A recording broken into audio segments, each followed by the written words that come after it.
목욕을 할 때는 완전 침상 목욕, 자가 침상 목욕, 부분 목욕, 이런 것들이 있고, 목욕을 할 때 연령별로 고려해야 될 사항은 한번 읽어보시길 바랍니다. 자, 그 다음은 등간호입니다.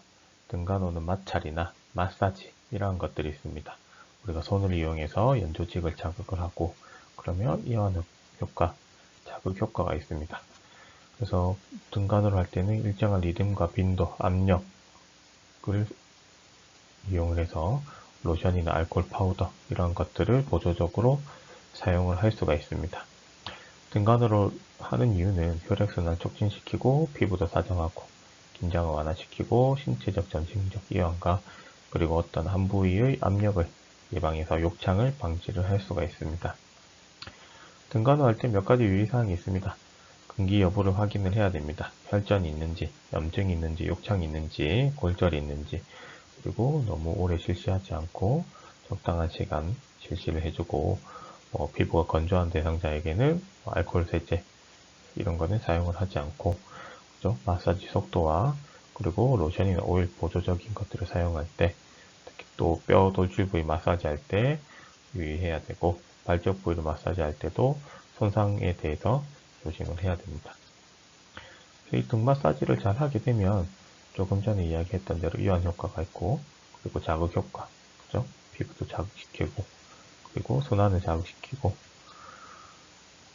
이런 것들이 있습니다. 등 마사지를 해서는 안 되는 경우가 있습니다. 매우 허약한 사람, 특히나 또 악성 종양이 있는 대상자들, 그리고 골절이 있는 대상자들, 염증 주위로 퍼질 수 있는 사람들, 감염의 가능성 있는 사람들, 혈전, 동맥경화, 순환장애, 동맥류 이러한 문제점이 있는 대상자들은 마사지를 해서는 안 됩니다. 다음은 회음부 간호를 볼게요. 회음부 간호는 일반 회음부 간호와 특별 회음부 간호가 있습니다. 보통 이 회음부 간호는 침상 목욕할 때 많이 진행을 합니다. 함께 많이 진행을 하는데 유치도뇨관에 삽입하고 있는 사람들 이러한 사람들이 있죠. 혹은 회음부 수술하고 있는 사람들, 산모들 이러한 사람들에게 회음부 간호를 적용을 하게 됩니다. 먼저 일반 회음부 간호를 볼게요. 회음부의 분비물을 제거하고 냄새를 없애고 청결하게 유지하기 위해서 불쾌감을 없애고 편안함을 제공하기 위해서 그리고 감염의 기회를 감소시키거나 없애기 위해서 회음부를 사정하기 위해서 일반 회음부 간호를 하게 됩니다. 이 회음부 간호할 때 몇 가지 유의사항 마찬가지로 프라이버시를 지켜주고 신체 노출 부위를 적게 해준다. 그래서 자존감을 유지시켜주고 자가 간호 능력을 사정해서 가능한 범위 내에서 대상자가 웬만하면 직접 할 수 있도록 해주는 것이 좋고 그리고 피부가 겹쳐진 부위 그런 부위는 조금 더 신경 써서 닦아내는 것이 좋습니다. 그래서 감염 방지하기 위해서 조금 덜 오염된 곳, 깨끗한 곳에서 더러운 곳으로 향해서 닦는 것이 좋고 물수건을 이용할 때는 사용한 면은 다시 사용하지 않는 것이 중요합니다. 또 그리고 물을 흘려내리면서 세척하는 것이 훨씬 더 효과적이다. 그 다음 특별 회음부 간호가 있습니다. 회음부를 소독하는 것, 우리가 보통 폴리, 유치도뇨관을 삽입하고 있는 경우를 이야기를 합니다. 그래서 감염의 기회를 감소시키고 치유를 촉진시키고 수술 부위의 상처를 촉진시키고 염증 완화시키고 회음부를 사정하기 위해서 특별 회음부 간호를 실시를 하게 됩니다. 특별 회음부 간호를 할 때도 몇 가지 유의사항이 있습니다. 한번 사용한 소독솜은 버리고 그리고 우리가 장갑을 착용해서 하게 됩니다. 그리고 소변백을 옮길 때 침상보다 높게 들면은 소변이 역류해서 장행성 감염을 초래할 수 있기 때문에 조심을 하게 되고 회음부 절개가 있는 산모인 경우에도 유의해서 간호를 하도록 합니다. 자, 발간호는 청결과 건조, 그리고 물에 발 담그는 것, 그리고 손발톱 다듬는 것, 이러한 것들을 포함한 위생관리 방법을 교육을 해야 됩니다. 발간호를 하는 목적은 발의 피부 통합성 유지를 하고 발냄새를 없애주고 청결하게 해서 특히나 당뇨 환자의 발과 관리할 때는 혈액순환 상태를 사정하는 것이 중요합니다. 또 신발을 어떤 것들 신는지 그런 것들을 사정해서 발생 가능한 문제를 예방하는 것이 중요하고, 기능이나 모종, 사마귀 이러한 발의 문제들도 사정을 해야 됩니다. 발간호를 할 때는 특히나 당뇨 환자들 혹은 혈액순환 순환장애가 있는 이러한 환자들은 물에 발을 절대로 담궈서는 안 됩니다. 밑에 보시면 당뇨 환자들 혹은 말초순환장애 대상자 이런 환자들 발 관리를 어떻게 하는지 잘 나와 있습니다. 그 다음 구강간호. 구강간호는 보편적으로 구강 전체, 입이나 치아, 치은 입술 전체의 건강을 유지하는 그러한 구강위생 간호를 이야기합니다. 그래서 이 구강위생은 안녕을 증진시키기도 하고 또 식욕을 자극하기도 합니다. 그래서 올바른 칫솔질을 교육을 해야 되고, 특히나 학령기에 있는 대상자들은 치아 우식증, 충치가 자주 발생하기 때문에 이 시기에는 구강 건강을 향상시키는 것이 중요합니다. 그래서 생애 주기별 구강 관리가 있습니다. 명유아기 때는 전이가 나기 때문에 충치균 감염에 주의를 해야 되고, 그리고 올바른 칫솔질 방법을 정확하게 교육을 시켜야 됩니다. 소아기 때는 올바른 칫솔질과 간식, 그리고 정기적인 구강 검진을 하는 습관을 들이도록 하고, 청소년기에는 주로 스포츠 외상이 많기 때문에 필요하면 마우스 가드 이런 것을 착용하는 것을 권장을 합니다. 성인기에서는 스트레스와 음주, 흡연 이러한 것들 때문에 치석이나 구취, 잇몸 질환이 많이 발생을 할 수가 있습니다. 그래서 이에 대해서 유의하도록 하고, 노년기에서는 치아가 빠지기 시작하면서 틀니나 이런 것들에 의존을 하기 때문에 섭취할 수 있는 음식들이 제한적일 수가 있습니다. 그래서 틀니나 임플란트 이런 것들이 대안이 될 수가 있습니다. 일반적으로 우리가 구강 간호를 하는 목적은 치아와 구강을 청결하게 유지시키고, 그리고 플라그와 백태를 제거하고, 입냄새를 제거하고, 혈액순환을 촉진시키고, 사정을 하고, 구강위생에 대한 교육을 할 수가 있습니다. 유의사항도 여러분들 다 잘 아시는 내용들이에요. 그래서 한번 읽어보시길 바랍니다. 칫솔을 선택할 때는 사용자가 하기 편한 것을 선택하는 것이 가장 중요합니다. 그리고 칫솔을 하고 난 다음에는 통풍과 건조가 잘 되는 곳에서 말려서 보관을 하도록 해야 됩니다. 특히나 여러분들은 그 치간 칫솔이나 치실 이런 것들 사용을 하는지 모르겠는데, 구강 관리하는 데에서 가장 중요한 것이 양치질뿐만 아니라 치실과 치간 칫솔을 사용하는 것이 굉장히 중요합니다. 그래서 이 치실과 치간 칫솔을 이용을 해서 치아 사이에 낀 음식물이나 다른 것들을 잘 제거를 할 수가 있습니다.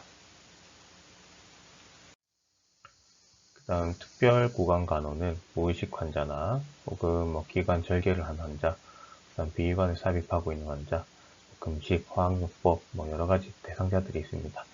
이런 특별 구강 간호를 적용하는 목적은 마찬가지로 구강 위생 상태를 청결히 해서 안녕을 증진시키고, 건조되지 않고 촉촉하게 습기를 유지하고 감염이나 자극을 예방하고 구강 상태를 사정을 할 수가 있습니다. 구강 간호를 할 때는 우리는 치기를 해서 이 흡인되는 위험을 줄이기 위해서 치기를 해서 혹은 고개를 옆으로 돌려서 간호를 제공하게 되고, 흡인기를 잘 사용해서 세척액이 남아있지 않도록 합니다. 그리고 구강 합병증 예방하기 위해서 사용한 구강 함수액, 생리식염수나 클로르헥시딘 이러한 것들을 잘 선택해서 사용합니다. 교과서에는 과산화수소가 나와 있는데 요즘에는 의료기관에서 과산화수소를 거의 사용은 하진 않습니다. 그리고 화학요법을 받고 있는 대상자는 점막 손상 위험성이 높기 때문에 잇몸 출혈의 가능성을 알고 있어야 되고, 거기에 대해서 조심스럽게 구강 간호를 제공을 하는 것이 중요합니다. 건조한 대상자는 소량의 물이나 얼음 같은 것들을 이용해서 혹은 거즈에 물을 적셔서 습기를 제공하는 것이 좋고, 또 구강위생이 불량한 중환자들, 이런 중환자들은 타액 내에서 IgA가 감소하기 때문에 그람 음성균이 침략을 해서 구내염이나 병원성 폐렴에 쉽게 이완될 수가 있습니다. 그래서 클로로헥시린을 이용해서 특별 구강 간호를 한다거나 오랄 케어를 잘해서 도움을 줄 수가 있습니다. 그 다음 의치 간호, 틀니가 있죠. 보통 개인이 관리를 잘 합니다. 틀니 같은 경우는. 그래서 의치 간호를 할 때는 잘 맞는지 우리가 확인을 해주고, 손상이 있는지 없는지, 그리고 찌꺼기나 이런 것들을 잘 제거해서 청결하게 사용하는지, 상처가 있는지, 그런 것들을 우리가 확인을 하는 것이 좋습니다. 마찬가지로 유의사항도 보통 의치를 간호사들이 관리를 하는 경우 잘 없기 때문에 한번 읽어보시길 바랍니다. 자, 그 다음 모바일 간호입니다. 모바일 간호. 모바일 간호도 아까 이야기를 했지만 굉장히 중요합니다. 모바일 간호도. 모바일 간호를 왜 하냐? 두피의 혈액순환과 안위를 증진시키고, 청결 유지하고, 사정하고, 자존감 증진시키고, 이러한 것들이 있습니다. 그래서 유의해야 될 사항들은 보온을 유지를 하는 것이 좋고, 물이나 비눗물이 눈이나 귀에 안 들어가게, 특히나 모바일 간호를 할 때 콧수염이나 턱수염 이런 것들은 대상자의 동의 없이 면도를 해서는 안 됩니다. 기르는 사람이 있고 그런 걸 싫어하는 분들이 계세요. 그리고 손톱 같은 걸 이용하지 않고, 면도를 할 때는 털이 자라는 방향으로 짧고 강하게 조심스럽게 면도 크림을 이용할 수 있습니다. 특히나 샴푸 같은 것도 드라이 샴푸 같은 것들이 제품으로 잘 나오기 때문에 꼭 물이 없어도 드라이 샴푸 같은 것들로 모바일 간호를 해줄 수도 있습니다. 자, 그 다음에 눈, 귀, 코 간호가 있어요. 또 그냥 눈, 귀, 코를 잘 보고 회복을 도와주기도 하고, 분비물을 제거해서 청결함을 유지해주고, 눈의 습기를 유지해주고, 상처나 감염 것들에 대해 동반된 통증이나 불편감 이런 것들을 감소시키는 데 목적이 있습니다. 그래서 유의해야 될 사항들은 충혈이나 궤양 이런 것들 잘 관찰해주고, 렌즈나 안경 사용할 때 유의하고, 눈을 닦아야 할 필요가 있을 때는 생리식염수 이런 것들을 사용을 하는 것이 좋습니다.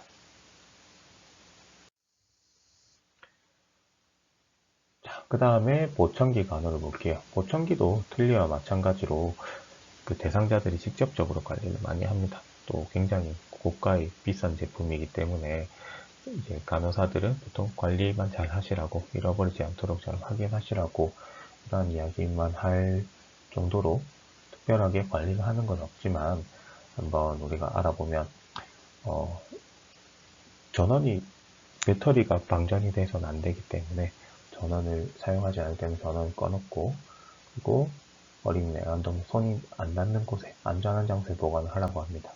그리고 분실 위험성 항상 있기 때문에 조심하고, 그리고 떨어뜨리거나 충격받지 않도록 이러한 것들을 꼭 이야기를 하도록 합니다. 자, 그 다음 마지막으로 평가입니다. 자, 먼저 피부를 평가를 할 거예요. 자, 예를 들어서 우리가 환자의 자가간호 능력을 과대평가했는지, 수행법이 명확하지 않았는지, 적절한 보조기구나 물품이 사용 가능했는지, 이런 것들을 평가를 할 수가 있습니다.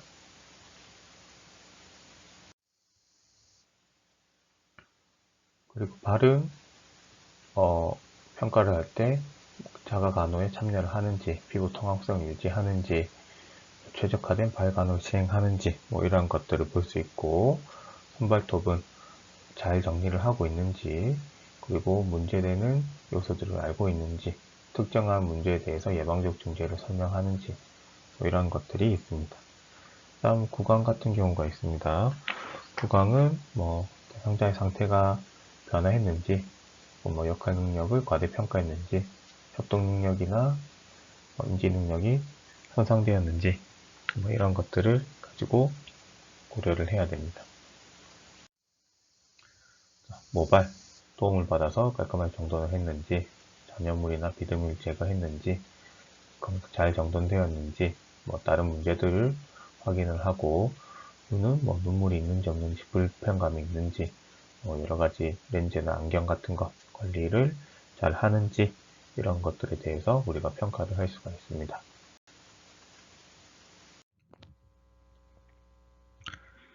비위관 영양을 하기 위해서는 레빈 튜브, L튜브를 삽입을 해야 됩니다.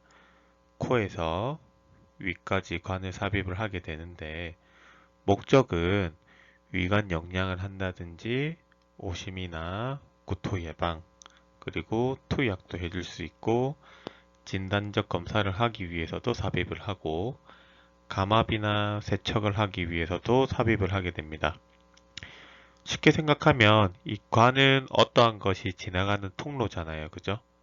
그러면 이 관을 통해서 우리가 어떠한 것들을 넣었다가 뺐다가 할 수 있다고 생각을 하시면, 영양은 말 그대로 영양액을 주입을 하거나 뭐 어떠한 것을 넣는다 이렇게 하면 뭐 투약도 할 수 있고, 그리고 진단적 검사를 하기 위해서 어떠한 검사 용액 같은 걸 넣을 수 있고, 또 어떤 것을 뺀다, 감압이나 세척이나 그리고 위 내용물을 확인한다든지.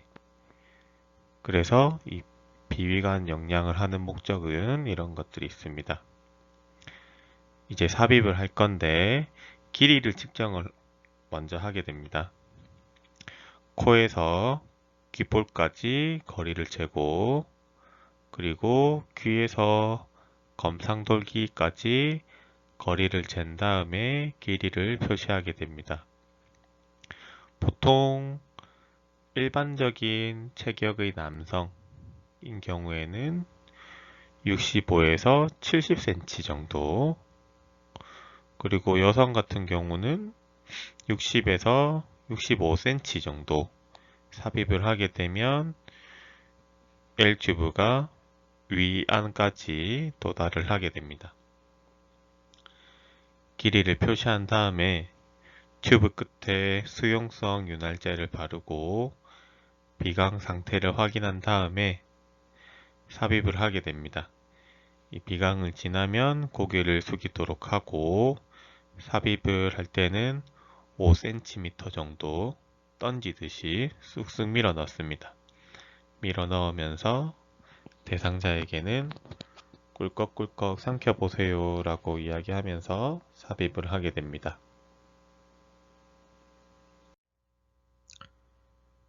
조금 전에 이야기했던 L튜브 삽입에 대해서 동영상으로 알아보고 가겠습니다.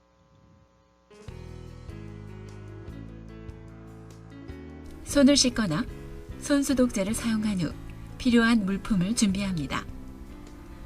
구토물이 폐로 흡인되는 것을 막기 위하여 대상자에게 자위나 반자위를 취하게 합니다. 대상자가 혼수 상태인 경우에는 베개를 머리 뒤쪽에 두어 지지한 다음 반자위를 취하도록 합니다.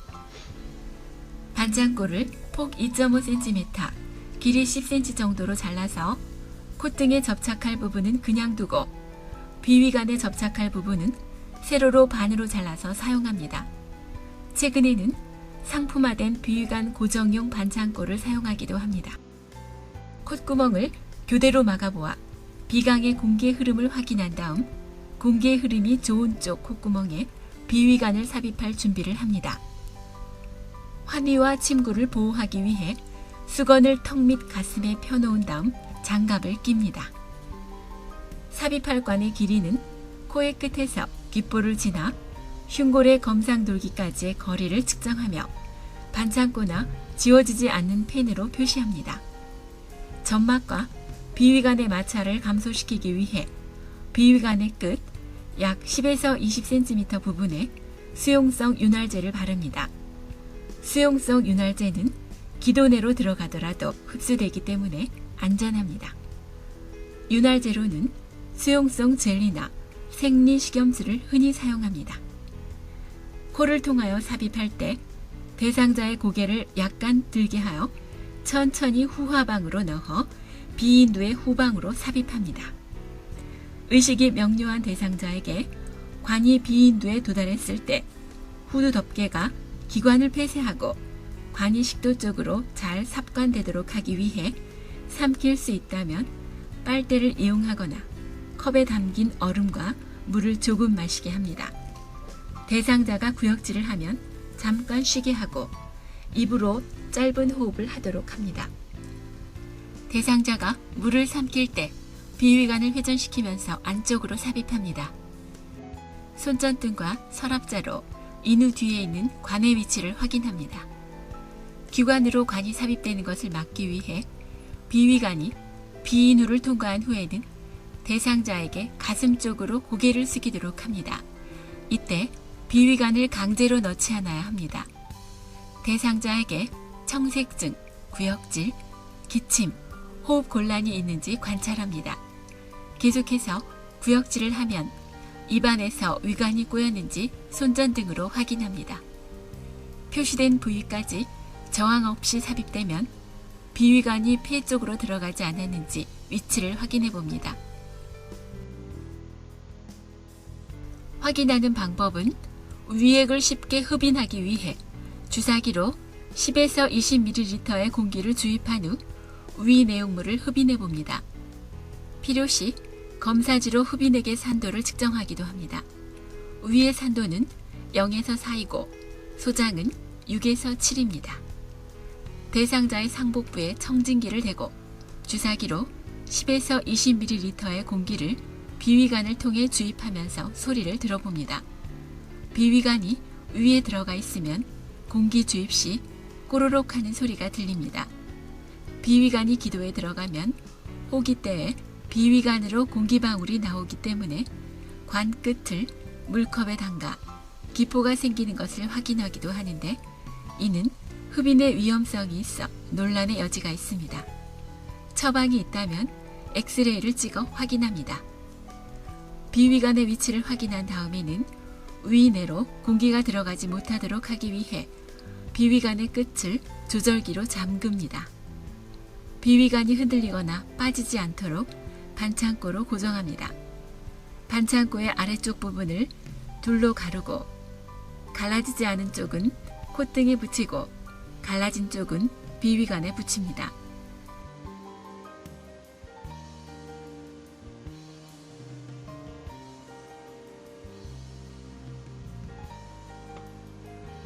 상품화된 반창고는 부착하기가 더 쉽습니다.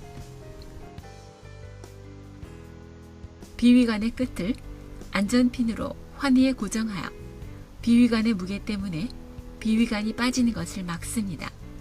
필요하다면 장갑을 새 것으로 교환하고 구강 간호를 시행합니다. 손을 씻거나 손소독제를 사용한 다음 사용한 물품을 정리합니다.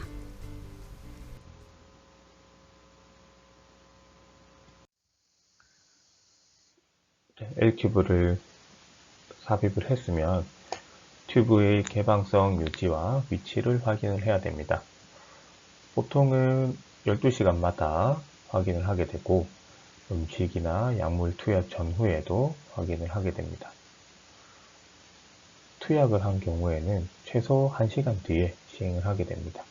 약을 우리가 줬기 때문에 너무 일찍 확인을 하게 되면 우리가 줬던 약물을 제거를 하는 그런 문제가 발생할 수 있기 때문에 투약을 한 다음에는 최소한 1시간 뒤에 시행을 하는 것이 좋습니다.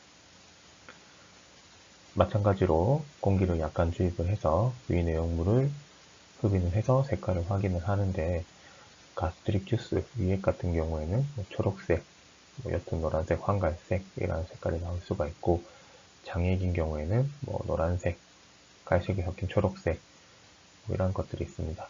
그래서 내용물 폐하 검사 이런 것들도 하기도 하는데 각 위치마다 위나 장, 호흡기 다 폐하가 다르기 때문에 우리가 잘 모르는 경우에는 내용물 폐하 검사를 하기도 합니다.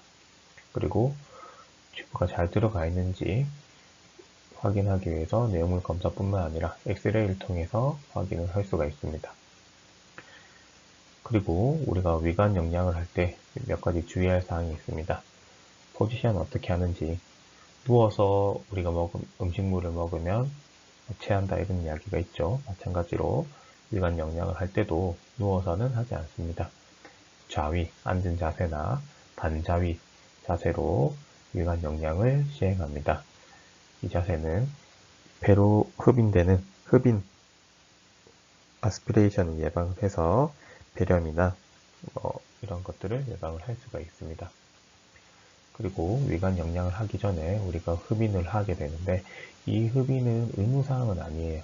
하지만 이 흡인을 통해서 내용물이 나오는 경우, 그러니까 흡인을 해서 의무적으로 흡인해서 확인을 하는 건 아닌데 양을 확인하는 건 아니지만 우리가 매번 음식물을 줄 때, 매번 위관 영양을 할 때마다 일주부가 제 위치에 있는지 확인을 하게 됩니다. 그때 내용물을 뽑아봤을 때 250ml 이상이면 위관 영양을 중단을 하고 담당 의사에게 보고를 하는 그런 방법이 있습니다.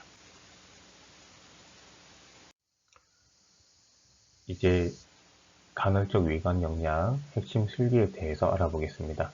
우리 기본 간호 중재와 술기책 보시면 나와 있습니다.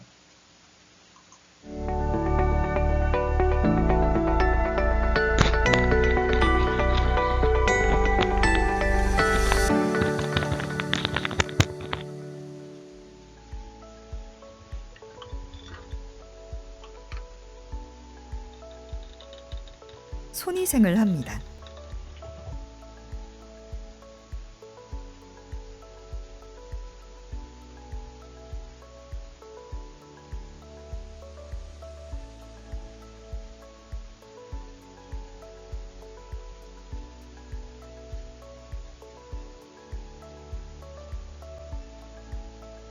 RTH를 사용한 위관 영양 방법입니다. 영양액 준비 이전의 절차는 일반적 위관 영양 방법과 동일합니다. 금기가 아닌 경우 대상자 상태가 허락하면 45도 정도 앉은 자세를 취하게 합니다. 일어나 앉지 못하면 오른쪽으로 돌려 눕힙니다. 손위생을 하고 청결 장갑을 착용합니다.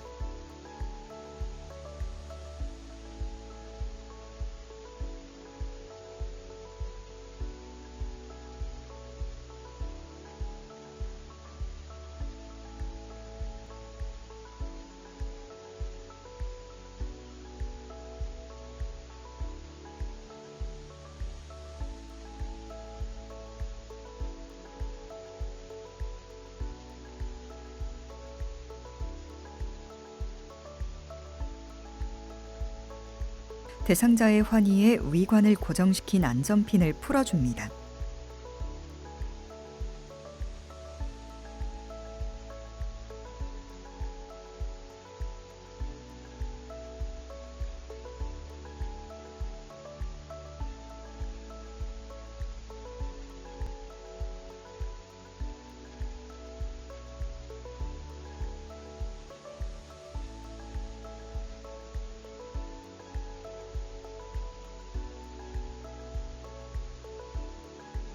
위관을 꺾고 위관마개를 뺀 다음 위관에 30ml의 공기가 든 주사기를 연결합니다. 꺾어쥐었던 위관을 풀고 위관을 위벽에서 분리하기 위해 주사기로 공기를 주입한 후 주사기로 위 내용물을 흡인합니다. 흡인해낸 위 내용물이 소화액인 경우는 위로 다시 주입합니다. 위관을 꺾어쥐고 주사기를 분리한 다음 위관의 마개를 막습니다.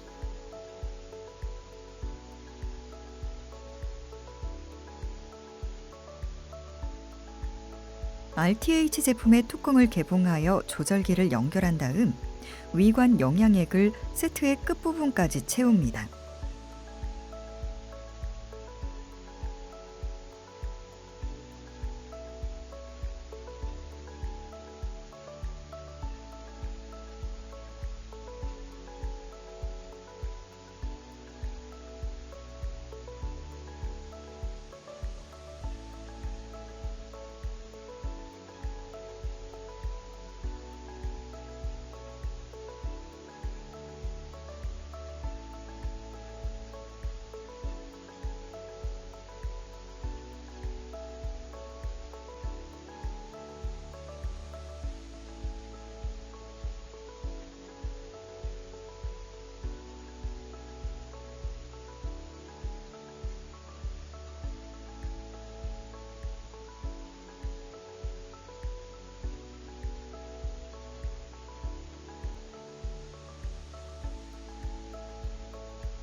주사기의 내관을 제거하고 위관을 꺾어준 다음 주사기의 외관을 위관에 연결합니다.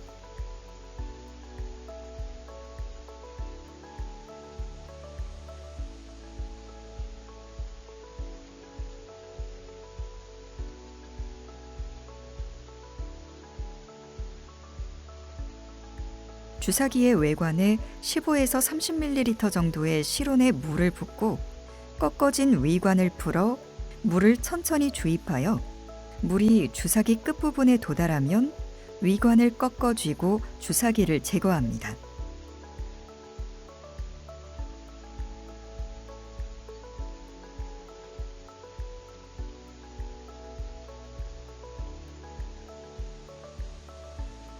걸대에 걸어둔 처방된 위관 영양액 용기를 위관에 연결한 후 꺾어진 위관을 풀고 용액을 천천히 주입합니다.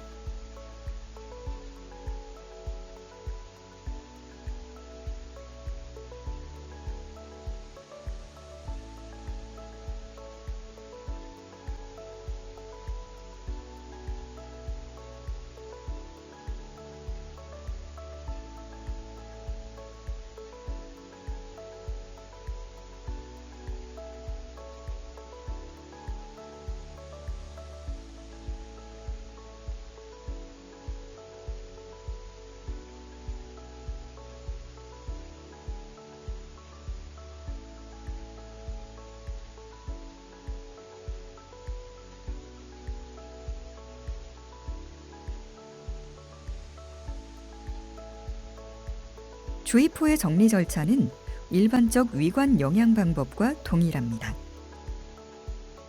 손위생을 합니다.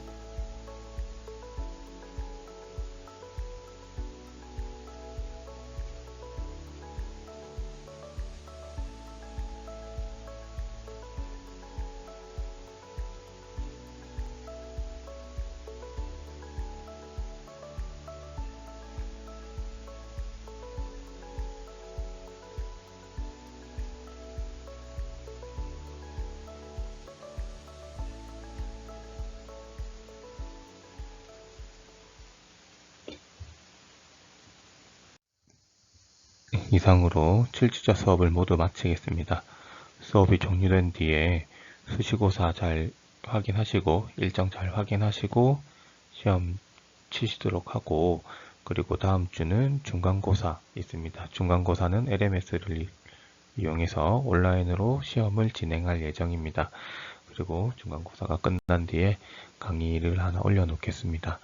강의는 여러분들 중간고사 기간에 방해가 되지 않도록 여유 있는 일정으로 올려놓겠습니다. 모두 수고 많으셨습니다. 감사합니다.